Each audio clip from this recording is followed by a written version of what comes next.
किसान भाइयों और बहनों नमस्कार। आज का वीडियो धान की सीधी बोनी पद्धति या डीएसआर विधि की तकनीक को आप सभी तक पहुंचाने के लिए बनाया गया है। सबसे पहले यह समझना ज़रूरी है कि धान की सीधी बोनी उन परिस्थितियों के लिए उपयुक्त है जहां पर पानी की उपलब्धता अपेक्षाकृत कम है, फिर भी किसान धान की फसल लेना चाहते हैं। धान की परंपरागत बोनी की तुलना में सीधी बोनी में 30% पानी कम खर्च होता है। साथ ही ईंधन, समय और खेती की लागत के नज़रिए से भी सीधी बोनी अधिक लाभप्रद है।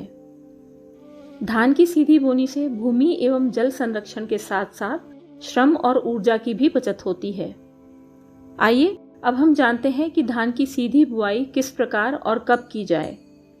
धान की सीधी बोनी जून के दूसरे या तीसरे सप्ताह में करना चाहिए, अर्थात वर्षा पूर्व धान की सीधी बोनी समतल भूमि वाले गहरी काली मिट्टी के खेतों में कतारों में करें।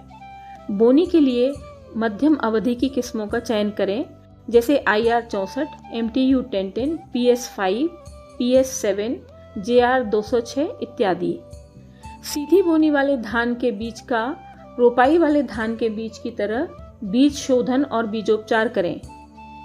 बीजोपचार करने हेतु FIR के नियम का पालन करें, यानी बीजोपचार में पहले F यानी फफूंदीनाशक दवा से बीज को उपचारित करें, फिर I यानी कीटनाशी दवा से उपचारित करें और अंत में R यानी एज़ोटोबैक्टर और PSB जैसे जैव उर्वरकों से उपचारित करें। आपकी सुविधा हेतु धान में रोपणी प्रबंधन वाले वीडियो का लिंक नीचे डिस्क्रिप्शन बॉक्स में दिया जा रहा है, जिससे आप धान के बीजोपचार के बारे में विस्तार पूर्वक जान सकें।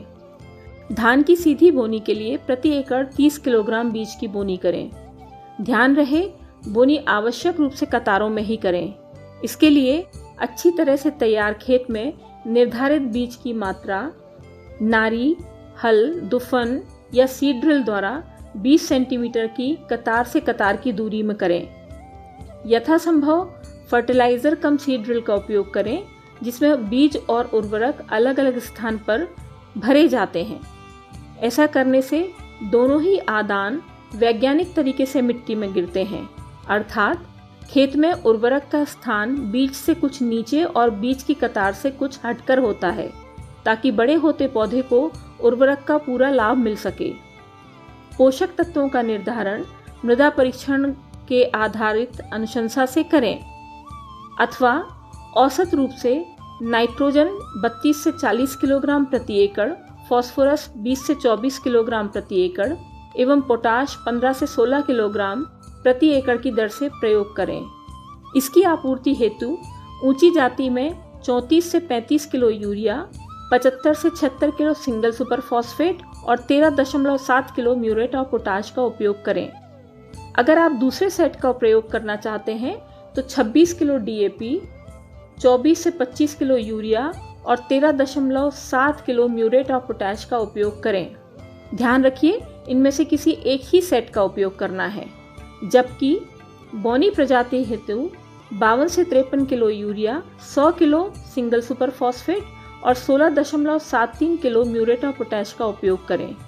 बोनी जातियों के लिए दूसरा सेट है, जिसमें कि 35 किलो DAP, 38 से 39 किलो यूरिया और 16.73 किलो म्यूरेट ऑफ पोटाश का उपयोग करें। इनमें से फास्फोरस, पोटाश और जिंक सल्फेट की संपूर्ण मात्रा आधार खाद के रूप में उपयोग करें, जबकि नाइट्रोजन की 30% मात्रा बोनी के समय और शेष मात्रा को 2 भागों में बांटकर कल्ले निकलने की अवस्था में एवं गभोट के समय करें। बोनी के 20 दिन बाद नील हरित काई 6 किलोग्राम प्रति एकड़ की दर से खेत में प्रयोग करें। ध्यान रहे, जिंक सल्फेट का उपयोग आवश्यकतानुसार 3 वर्ष में एक बार ही करना है और 10 किलो जिंक सल्फेट प्रति एकड़ की दर से उपयोग करें।